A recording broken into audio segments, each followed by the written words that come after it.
어제 모든 사역을 마치고 우리 가족과 함께 뒷산에 올라가 봤더니 온통 산에 가득한 것이 있었습니다. 도토리 분명히 도토리일 텐데 도토리 열매가 가득했고 또 아이 주먹만한 밤들이 곳곳에 다 열매를 맺은 걸 보고 이런 기도를 드렸습니다. 하나님, 이 나무들이 올해 많이 더웠고 또 많은 비를 맞았음에도 그 시련의 세파 속에서도 이토록 풍성한 열매를 맺은 것처럼 하나님, 저와 우리 성도들도 풍성한 열매를 맺는 오늘 하반기가 되게 하여 주옵소서. 성숙의 열매를 맺게 하시고 또 전도의 열매, 또 무엇보다 하나님을 향한 예배의 열매를 풍성히 맺게 하여 주옵소서. 그러한 고백을 드리게 됩니다. 우리가 지난 한 주간에 여러 가지 뉴스를 보면은 몇 가지의 감동의 장면, 또 고통의 장면들을 볼 수가 있죠. 아마 가장 큰 감동의 장면은 우리 한국 외교관들이 열심히 용감하게 아프가니스탄 한복판에 가서 현장에서 우리 한국과 오랫동안 도움을 줬던 아프간 현지 주민들을 집결시켜서 버스로 간통해서 공항을 통해 전원 다 우리 한국으로 구조시킨 장면. 저 김일흥 외교관, 저런 분이 아무개 교회 집사였으면 참 좋겠다는 생각하면서 종교를 조사해봤지만 자료 나오지 않더라고요. 저는 뭉클한 장면이 참 감동의 장면이었고요. 그러나 반대로 가장 고통의 장면은 아무래도 카불 공항에 있어서 테러 사건이었었죠. 셀 수도 없는 많은 분들이 희생을 당한 그 고통, 절망, 희망을 찾아볼 수 없는 아프가니스탄 주민들에게 절규들, 서물한 아픔의 그런 고통의 현장이었습니다. 여러분, 우리가 눈을 떠봐도 또 오늘 잠시 후에 펼쳐질 뉴스를 보더라도 고통이 없는 현장은 단 하나도 없죠. 여러분, 우리 성도들을 보더라도 뭐 단칸방에 살든 아니면 재벌이든 모두 다 눈물의 고통은 다 하나씩 있습니다. 이 사무엘상도 한 여인의 고통으로 시작이 됩니다. 우리가 오늘 한 주간 특세 교회 부르심의 사명으로 그렇게 시작을 했지만, 그러나 사무엘서를 보게 되면 우리가 민족의 사명 이전에 정말로 무명의 한 여인의 고통에서 시작이 돼요. 그 이름은 한나이죠. 한나의 고통은 바로 불임이었습니다. 구약시대의 불임은 여호와의 저주로 여겨졌죠. 해마다 한나 가정이 여호와께 올라가 제사를 드리는 그런 예배 드리는 가정이었지만, 만군의 여호와께서 계신 성막에 올라갔지만 성경은 잔인하게 고통의 원인을 이렇게 상수를 합니다. 5절에 보시면, 그러나 여호와께서 한나에게 임신하지 못하게 하시니. 예배의 장소에서 응답이 없는 한나의 고통을 보십시오. 그 남편 엘가나는 브닌나라는 첩을 드렸는데요. 이 브닌나는 아들딸 쑥쑥 잘 낳았습니다. 아마 브닌나는 예배도 잘 드리지 않는 사람이었겠으나 자녀 생산에 있어서 형통함을 보죠. 그런 브닌나는 한나를 괴롭힙니다. 6절을 보시면, 여호와께서 그에게 임신하지 못하게 하심으로 그의 적수인 브닌나가, 그의 라이벌인 그러한 브닌나가 한나를 심하게 격분하게 하여 괴롭게 합니다. 아마 격분의 내용은 아마 이었겠죠. 너 그렇게 예배 많이 드리는데 넌 왜 응답이 없어? 넌 왜 벌 받았어? 넌 왜 저주 받았어? 아마 이렇게 브니나가 한나를 괴롭혔을 것입니다. 우리도 이런 고통을 겪어요. 만군의 여호와가 계신 예배의 장소인데, 그러나 그 예배로 인해 더 큰 고통과 아픔과 좌절이 있습니다. 다른 사람은 기도하지 않아도 잘만 풀리는데 내겐 유독 더 큰 고통, 그래서 예배의 장소가 더 큰 아픔과 모순의 장소로 다가오기 마련입니다. 한나의 고통을 한 번 더 들어가 보면 불임만의 고통이 있는 건 아니었어요. 한나는 고독했어요. 우선 그녀의 고통을 공감해 줄 남편 엘가나를 보십시오. 말로는 한나의 어찌하여 울며 어찌하여 먹지 아니하며 어찌하여 그대 마음이 슬프냐, 내가 그대에게 10 아들보다 낫지 아니하냐라고 말로는 위로하는 듯 보입니다. 그러나 한나를 진정 위로하길 원했다면 세컨드를 드리지 말았어야 됐죠. 첩을 드리지 말았어야 됐죠. 남편의 말 그대로 남의 편만을 드는, 공감 하나도 못하는 그러한 사람이었을 뿐입니다. 고독한 한나. 또 그 당시에 있었던 그런 영적 지도자였던 제사장 엘리도 보면, 한나가 말없이 오랫동안 기도하자, 그러나 그 지도자는 오해를 했죠. 너 술 끊어라. 언제부터 언제든지 그렇게 언제까지 취하여 있겠느냐, 포도주를 끊어라라고 14절에 핀잔을 줄 정도입니다. 그러니까 불임의 고통도 고통스러운데 또 예배의 현장에 있었던 그 모순도 고통한데, 아무도 자신의 고통을 공감해 주는 사람이 없는 고독의 고통, 아마 이것이 더 컸겠죠. 우리 모두도 저마다 다 고통이 있어요. 그리고 고독의 고통이 있어요. 아무도 그렇게 이 내 짐을 나눠줄 수 없는 그런 아픔이 있습니다. 근데 이 사무엘서의 기자는 한나의 고통을 기록을 하되, 그러나 그 다음 장면을 이렇게 반드시 고백을 합니다. 바로 한나가 그 고통을 어떻게 했습니까? 바로 여호와 하나님 앞에 다 쏟아붓는 장면으로 인도를 하죠. 그녀는 자신의 고통을 오랫동안 그렇게 목 놓아서 쏟아붓습니다. 15절에 보시게 되면 한나가 대답하여 이르되, 엘리 제사장님, 제가 그렇지 않습니다. 취한 것이 아닙니다. 나는 마음이 슬픈 여자라 포도주나 독주를 마신 것이 아니요, 바로 여호와 앞에 나의 심정을 통한 것뿐이오니라고 말합니다. 여기서 말하는 이 심정을 통하다라는 단어가 무엇이냐면 바로 내 영혼을, 고통 가득한 영혼을 여호와 앞에 다 부어버렸다라는 그러한 뜻입니다. 한 번 의로 안 되기 때문에 오랫동안 부었고 또 부었고요, 때로는 잘 붓기 위해 통곡하기도 했고 절규하기도 했고, 때로는 말없이 내 한탄을 신음과 더불어 전심으로 쏟아붓기도 했습니다. 아마 그러면서 그녀는 자기 억울함, 어떤 고독함, 죄책감, 분노, 모든 감정을 다 쏟아부었겠죠. 아마 쏟아부으면서 자신의 그런 간장이 끊어지는 듯한 그런 애절한 아픔도 겪었을 것입니다. 허리가 끊어지는 듯한 아픔들. 우리도 종종 어떤 고통을 놓고 기도할 때, 여러분, 이러한 고통 어린 내 전 존재가 다 비틀려지는 그런 고통으로 하나님 앞에 쏟아붓지 않습니까? 우리 가운데에, 우리가 이번 주에 교회 공동체의 사명, 또 나의 부르심을 경험하기 이전에 여러분 반드시 고통, 그리고 그 고통을 내가 하나님 앞에 다 쏟아붓고 있는지 한번 자신을 돌아보십시오. 새벽이고 밤이고 내가 정말로 내 고통을 다 쏟아붓고 있는가? 언제까지요? 바로 한나가 이 기도를 할 때까지였습니다. 11절에 보게 되면 한나가 기도 중에 우리 주님 앞에 아주 특별한 마음을 갖습니다. 매우 특별한 마음을 가져. 어떤 마음이냐면요, 11절에 보시면 서원하여 이르되, 결단하고 맹세하여 이르기를, 만군의 여호와여, 만일 주의 여종의 고통을 돌보시고 나를 기억하사 주의 여종을 잊지 아니하시고 주의 여종에게 아들을 주시면 내가 그의 평생의 그를 여호와께 드리고 삭도를 그의 머리에 대지 아니하겠나이다. 앞의 내용은 이해가 돼요. 주님, 제 고통 좀 돌아봐 주세요. 하나님, 저 기억해 주세요. 하나님, 저를 잊어버리지 말아 주세요. 근데 그 다음 부분은 이해가 되지 않아요. 아들을 달라는 거 이해가 되지만 그 다음 부분, 고통의 원인이 아들이 없는 거였는데, 그런데 그 고통의 원인 하나님께 응답받자마자 그것을 하나님께 바치겠다고 기도하고 있어요. 여기서 그를 평생에 여호와께 드리고 삭도를 그의 머리에 대지 않겠다. 여기서 삭도를 머리에 대지 않겠다는 것 무엇이냐면 바로 나실 인으로 하나님께 드리겠다는 것입니다. 하나님께 구별된 사람으로 바치겠다는 것, 하나님의 성전에서 언제나 하나님 앞에 예배하는 사람으로 드리는 것, 또 하나님의 언제나 마음을 그렇게 받는 하나님의 쓰임받는 자로 아들을 바치겠다는 그러한 기도입니다. 한나는 왜 잊지도 않은 아들을 하나님 앞에 바치겠다고 기도부터 했을까요? 한나는 왜 고통의 원인이 아들 없음이었는데, 그런데 그 고통의 원인을 해결받으면 본인이 그렇게 애지중지 품으면 되었을 텐데 왜 하나님께 드리겠다고 했을까요? 도대체 그녀는 고통 중에 뭘 받길래 이러한 기도를 드렸을까요?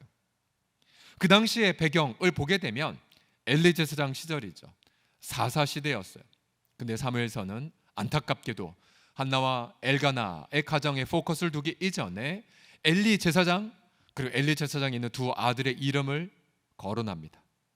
엘리 제사장, 그리고 그 아들 홈리와 비나스. 그러면서 우린 이 아들들이 얼마나 불량자인지를 사무엘상 2장을 통해서 알게 되죠. 제사드리다가 예배를 경홀히 여기고 재물이 나온 거 좋은 것 있으면 자기 것으로 취해버리고, 또 심지어 성막에 있는 여인들과 그렇게 음란한 짓을 했던 불량자, 여호와를 알지 못했던 홈리와 비나스. 그리고 엘리 제사장 또한 눈이 멀어 하나님의 뜻을 분별하지 못하는 자였죠. 여러분, 이 시대에 하나님 편에서 쓸만한 인간은 단 한 명도 없었습니다. 하나님 마음에 합한 자가 없었어요. 하나님께 구별된 사람이 없었어요. 하나님 앞에 예배하는 자가 없었고 하나님을 기뻐하는 자가 없었어요. 결국 한나도 고독했고 한나도 불임이었지만 우리 하나님도 고독했고요, 우리 하나님도 쓸만한 사람이 없는 고통을 겪고 계셨어요. 여러분, 결국 우리가 아픈 분들은요 특징이 있어요. 내가 예를 들어 사업하다가 망한 분들은요 사업한 분들의 고통을 알아요. 얼굴만 봐도 아세요. 가정 때문에 고통하는 분들, 또 사춘기 자녀 때문에 고통하는 분들, 여러분 주변에 동일한 고통 있는 분들 보기만 해도 알아요. 고통은 우리의 눈을 뜨게 해주고 고통은 우리의 귀를 열어줘요. 한나는 자신의 그 고통 중에 뭘 봤을까요?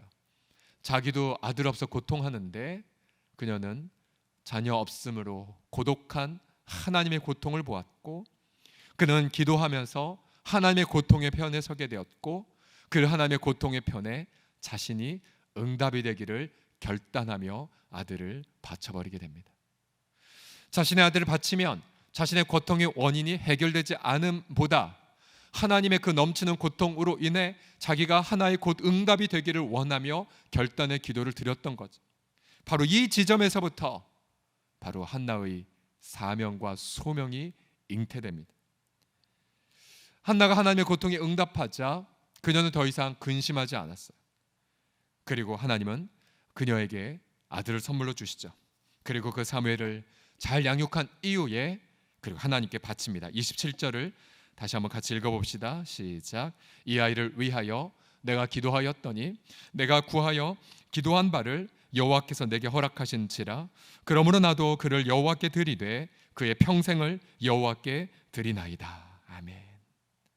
결국 사무엘은 자라 선지자가 되었고, 사무엘은 이스라엘 영적 암흑기를 해결해 버렸죠. 사무엘은 하나님께 구별된 자가 되어, 즉 나실인이 되어 언제나 하나님의 음성을 듣고 하나님과 교제하는 자가 되었고, 또한 하나님 마음을 대변하는 하나님의 사람이 됩니다. 그리고 이 사무엘을 통해 이스라엘 나라가 새롭게 되고, 또 이 이스라엘 나라를 위해 사울을 사무엘이 세우고요, 그리고 마침내 그는 다윗을 세웠고요, 다윗의 왕조가 이스라엘 가운데 시작이 되었고, 이 다윗에게 하나님은 하나님의 나라 그리고 그리스도의 언약을 주셨고, 마침내 그리스도 그 다윗의 왕조를 통해 결국 우리는 신약 성경의 위대한 구절을 발견합니다. 바로 예수 그리스도의 족보라 곧 다윗의 아들이요 라는 족보를 발견하게 됩니다. 여러분, 결국 사무엘 상하와 또 우리 신약 성경까지 관통해 본다면 정말로 볼품없는 무명의 한 여인의 고통에서부터, 그리고 하나님의 고통에 응답이 되길 원하는 한 여인으로부터 결국 온 인류의 고통을 구속할 그리스도가 왔다란 사실이에요. 우리는 종종 나의 고통 중에 이렇게 항변하죠. 하나님 어디 계세요? 내가 이렇게 예배하는데, 내가 이렇게 기도하고, 내가 이렇게 봉사하는데, 내가 이렇게 헌신했는데 어디 계세요? 근데 여러분, 그러한 고통일 때 주 앞에 여쭤보세요. 하나님, 당신의 고통은 무엇입니까? 우리는 하나님의 보이지 않는 하나님이 당신의 아들을 통해 계시하셨을 때, 드러내셨을 때 그 아들의 별명 중에 하나를 기억하고 있어요. 이사야서에 바로 그 아들의 별명 무엇입니까? 슬픔의 사람, 우리의 질고를 아는 자라. 바로 우리 고통을 짊어진 분임을 우리는 알아요. 결국 우리의 고통 속에 고통하시는 하나님을 만나고 우리는 그 속에서 나의 부르심을 발견하기 시작해요. 왜 지난 겨울에 우리 다은이가 갑자기 뇌출을 쓰러지고 그렇게 위중한 수술을 받았을 때, 그러면서 사경을 헤매고 몇 번 위기를 넘기다가 우리 전 성도들의 정말 생명을 건 기도, 그리고 많은 분들의 눈물, 그 사랑받은 섬김이는요 아마 엄마보다 더 많이 운 것 같아요. 그래서 다은이 엄마가 자기보다 더 많이 울어서 섬김이가 너무 괴로워했었어요. 그 사랑받은 식구 너무 힘들어했었어요. 너무 많이 울며 울었어요. 자기 자녀가 아님에도 불구하고 마치 자기 잘못인 것 마냥 그런 눈물, 힘들어할 만큼. 또 우리 형규 또한 정말 많이 고통하면서 아파했었고, 힘들었고, 그래도 하나님이 살려주셨던 부분들, 하나님 앞에 기도해서 하나님 왜요? 왜 우리 어린 아이들이 이렇게 아프죠? 하나님 아직 꿈도 펼치지 않은 우리 아이들인데 왜요? 학교도 가지 못한 채. 하나님이 근데 알게 해주셨어요. 왜 그러냐면 우리 다음 세대가 이렇게 아프기 때문이란다. 비록 육체적으로 그 아픔이 드러나지 않았다 할지라도 우리 다음 세대들의 영혼이 이렇게 죽어 있다라는 거, 고통하고 있다라는 거, 아파하고 있다라는 거. 그래서 우리 공동체가, 전 세대가 사력을 다해 다음 세대를 기도할 때 이 두 아이들이 살아나 하나님 앞에 예배하는 자가 된 것처럼 너희 다음 세대도 일어나 살아나리라고요. 그런 하나님의 음성, 그리고 고통 중에 말씀하신 주님의 부르심, 어떤 부르심이죠? 다음 세대 한 영혼 한 영혼을 위해 온 공동체가 사력을 다해 기도하는 사명, 온 공동체가 한 영혼 한 영혼 다음 세대를 위해 기도하는 그 부르심을 깨닫게 되었어요. 많이 울었죠. 많이 울었어요. 그리고 오히려 소망을 갖게 되었어요. 그렇구나, 살릴 수 있구나, 우리 자녀들 살릴 수 있구나. 우리 가운데 계셔도 지금 장성한 자녀들이지만 그 자녀들의 가정이, 또 그 자녀가 하나님 앞에 올바로 서지 못해 고통하는 분들이 계시죠. 여러분, 그 고통 혼자만의 고통 아니세요. 여러분, 그 고통 바로 하나님이 우리의 자녀들을 향한 눈물의 고통이에요. 그러면 그곳에서 한나처럼 이렇게 기도해 보세요. 하나님, 우리 자녀의 회복만을 위해 기도하지 않을 것입니다. 동일한 고통하고 있는 우리 자녀들을 위해 내가 중보의 기도의 산재물이 되기를 결단하나이다. 우리는 그 순간 가장 어둠의 고통 속에서 주님의 부르심을 발견하게 돼요. 20대 시절 저는 교회 때문에, 제 봉천동에 있었던 저희 서울 남부교회 때문에 되게 많이 시험 들고 되게 많이 고통했었어요. 그리고 배운 것과 달리 전혀 소외된 이웃에게도 관심이 없었고, 교회는 건축 부채로 너무 고통하고 있었고, 너무 그저 내세만 강조하는 부분들에 너무 큰 고통, 바벨론에 사로잡힌 교회인가, 그냥 떠나버려야지, 이런 마음들. 그러나 그때마다 주님은 두 번이나 제게 말씀하시고, 경철아, 나의 인자함이 이 교회에 있단다. 내가 포기하지 않은 교회 목회자, 넌 포기하지 마라고. 제 옆에 친구들이 다른 교회로 막 떠나가는 과정에도 주님 포기하지 않으셨다는데, 그러면서 본당에 와서 많이 울었어요. 하나님, 바벨론에 사로잡혔습니까? 하나님, 교회가 왜 이렇죠? 왜 이렇죠? 그러나 어느 날 하나님께서 사도행전 2장의 그런 설교를 듣게 하셨어요. 사도행전 2장이 무슨 내용입니까? 오순절날 성령 임하시죠. 불같은 성령, 바람 같은 성령 임하십니다. 그런데 불같은 성령, 바람 같은 성령이 왜 임하셨습니까? 부활 승천하신 그리스도가 왜 불의 성령을 보내주셨죠? 단 한 가지 목적뿐이었었어요. 교회를 탄생시키기 위해서. 교회가 탄생되기 위해 불같은 성령 임하셨죠. 저는 그때 깨달았어요. 예수님을 처음 만나고 나서 늘 언제나 제 심령이 무언가 뜨거움이 있었거든요. 근데 그 뜨거움의 정체가 뭔가 은사인가? 아니 뭔가 다른 건가? 잘 이해가 되지 않았었어요. 그런데 저는 그 사도행전 2장을 통해 알았어요. 그게 바로 교회를 세우는 성령의 불이구나. 교회를 세우는 성령의 그 불이 하나님께서 부어주셨고, 그것 때문에 더 많이 울었고, 그것 때문에 더 통곡했고, 그것 때문에 더 많이 고통했구나. 하나님, 교회를 주시는 성령의 불 저만 받은 게 아닐 텐데 하나님 아버지, 이 땅에 정말 건강한 교회를 세우게 하여 주시옵소서. 20대 시절 내내 그 기도를 놓고 하나님 앞에 부르짖었었죠. 그래서 교회 때문에 많이 울었지만, 그러나 교회를 세우는 것이 저의 생명을 건 사명과 부르심이 되었어요. 여러분, 지금 자신을 다 돌아보십시오. 여러분, 가장 고통하고 아파하는 영역들이 다 있으세요. 그러면 여러분 질문하세요. 하나님, 이 고통, 하나님의 어떠한 고통을 제가 대변하는 거죠? 하나님, 이 고통 속에 절규하신 하나님의 그 마음은 과연 무엇입니까? 여러분, 그 고통 속에서, 그래서 여러분 하나님 앞에 한나처럼 기도해 보세요. 하나님, 응답 주시면, 하나님 제 고통을 돌보시면, 하나님 드릴게요. 하나님, 저를 바칠게요. 평생 구별된 자로 드릴게요. 하나님, 평생 이 기도의 열매를 하나님 앞에 드리겠나이다. 저는 한나의 기도 최근에 다시 묵상하고 적용하면서 많은 응답들을 제가 경험하고 있어요. 가령 예를 들어서 우리 섬김이 우리 이번 주에 사랑방 이제 개강을 하고, 또 우리가 새 지역 이제 사랑방 개편 작업이 9월 첫째 주, 둘째 주쯤에 이제 마무리가 되면 제가 추석이 지나고 나서 이제 본격적인 섬김이 훈련 모임을 이제 시작을 하고자 해요. 우리 섬김이들에게 격려하고 또 위로하고 또 힘도 드리고 또 어제 하루 종일 어제 좀 계속 고민했던 건 재롱이라도 떨까, 우리 섬김이들 기쁘기 위해 우리 춤이라도 춰야 될까, 막 여러 생각 속에 있었었는데, 근데 이제 한 학기 동안 이제 섬김이들을 잘 훈련하고 세워가기 위해 섬김이 양육교재를 집필을 했었거든요. 지난 여름 기간 동안에. 근데 어느 날 집필하는데 이게 막히는 거예요. 더 이상 막 풀리지가 않은 거야. 왜 이러지? 그렇게 많이 기도하고 우리 지체들 많이 도움을 주는데도 안 되었었습니다. 근데 그때 한나의 기도를 드렸어요. 하나님, 우리 사랑하는 섬김이들을 위해 또 우리 사랑방 식구들을 위해 하나님 앞에 기도하는데, 하나님 이 기도 우리만을 위해 쓰지 않을게요. 주님이 열어주신다면 다른 공동체를 위해서도 우리 공동체에 주시는 은혜들 아직은 많이 부족함에도 불구하고 이거를 드릴게요. 그렇게 드림의 기도를 하자 놀랍게도요, 지혜와 통찰력이 막 부어지면서 그 교제를 마무리할 수가 있었어요. 그렇구나. 제가 몇몇 우리 지체들의 고통을 위해 중보기도 하면서 또 지난 토요일에는 너무 막 내장이 다 끊어지는 그런 기도가 드려지더라고요.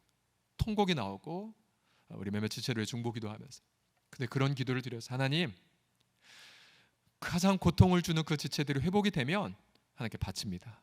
그 지체들이 또 수많은 이들을 회복시키는 당신의 도구가 되게 하여 주십시오. 그래서 주 앞에 드렸어요. 바치는 기도를 드렸어요. 그 바치는 기도를 드리면서 제 마음속을 확인해 보았어요. 그랬더니 이렇게 섬기면 되는구나, 이렇게 돌보면 되는 게, 그런 어떤 하나님의 마음, 그리고 그 사명을 이루는 지혜가 임하고 있는 것을 발견할 수가 있었어요. 우리 사랑하는 성도들이요, 여러분, 그래서 고통은 소명의 잉태 장소예요. 여러분, 억울함의 장소, 부르심을 깨닫는 귀한 장소예요.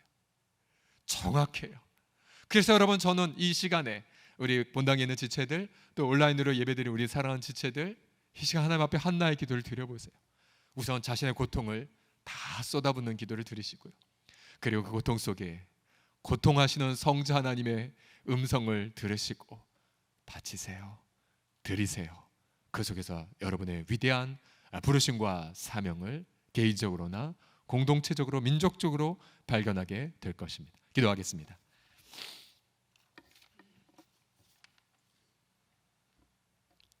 하나님 아버지, 우리는 질그릇이고 또 이미 깨어진 조각들이고, 때로는 아버지 하나님 그렇게 말라버린 그러한 입천장으로 기도의 힘마저도 잃은 지체들, 또 아버지 어떤 아무런 꿈도 꿀 수 없는 그런 깨어짐 속에 그저 아버지 도망가고 그저 모든 걸 내려놓고픈 지체들도 있나이다.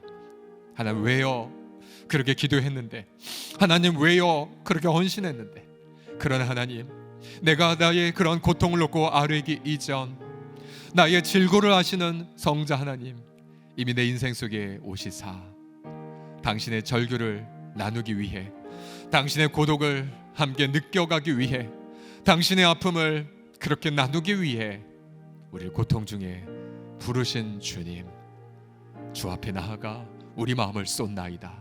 우리 주님, 우리를 받아 주시옵소서. 우리의 고통을 기억하시고 또 우리에게 응답 주신다면 아버지 하나님, 그 결과를 내 평생에 하나님께 바치겠나이다.